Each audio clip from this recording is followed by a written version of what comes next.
I want to describe a workflow, not to recommend it, just to describe it, because it is the one behind this channel. And the interesting part is not what the machine does. The interesting part is the four places where it stops and waits for me. So, I am a teacher. I wrote a tool. What it does is take a topic and turn it into a finished explainer video. Here is the sequence. I carry a question around with me, one that occupies me personally. It might come from science, it might come from religion, or from philosophy. At some point, I sit down and type that question into a window on my computer. From there, the machine takes over. It writes the talk. It speaks the talk in a synthetic voice. Then it listens back to its own recording and builds a time map out of it, word by word, where every single word falls in the audio.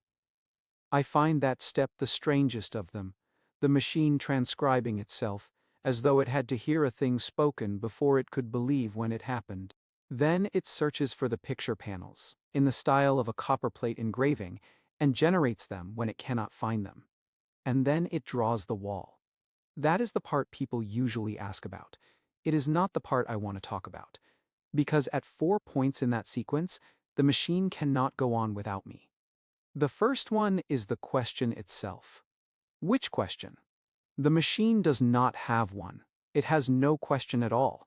It will answer anything I put in front of it, and it will answer it well, and it will never once tell me what is worth asking. That part is mine, entirely. It comes from carrying something around for weeks, until it will not let go. And that carrying is the one step in the whole chain that has no button. The second place is the trigger words. Every picture panel hangs on a single word in the spoken text.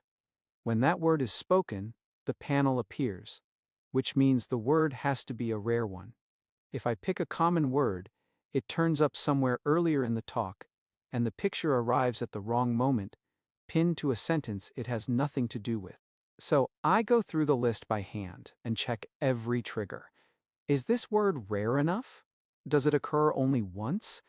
That is small, dull work, and it is the difference between a video that lands and a video that stumbles. Third, the release. Before anything is rendered, I look at the finished wall image, the whole thing, and I say yes or no. 10 minutes of computing time. Hang on that. Yes, that is the actual weight of the decision. 10 minutes of a machine drawing something I have already declared right.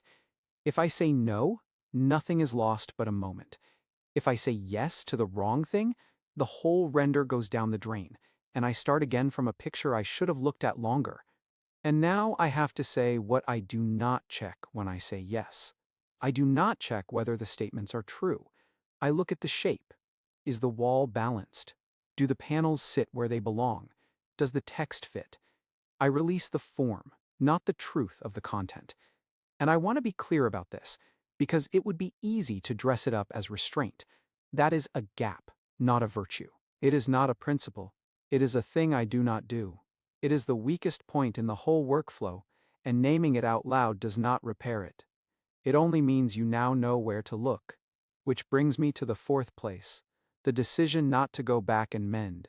When the machine has said something wrong, it stays wrong. I do not render again. I do not patch the audio. I do not quietly replace the file. The error stays in the video, and the viewers correct it. That is a decision. I made it. You can disagree with it, and if you do, the place to say so is underneath the video, which is exactly the mechanism I am describing. So, that is the workflow. The machine writes, speaks, times, illustrates, draws. I choose the question, I check the trigger words, I give the release, and I let the mistake stand. 4 places. That is what is left. There is one more thing I should say, and it is the only honest way to end this. This video came out of exactly that workflow. The talk you are listening to was written by the machine. The voice is synthetic. The panels were found or generated by the machine, and the wall was drawn by it. I typed in the question. I checked the triggers. I looked at the wall image and said yes, and the 10 minutes ran. And I did not check whether any of it is true. So it may be wrong. This one The one you are watching right now.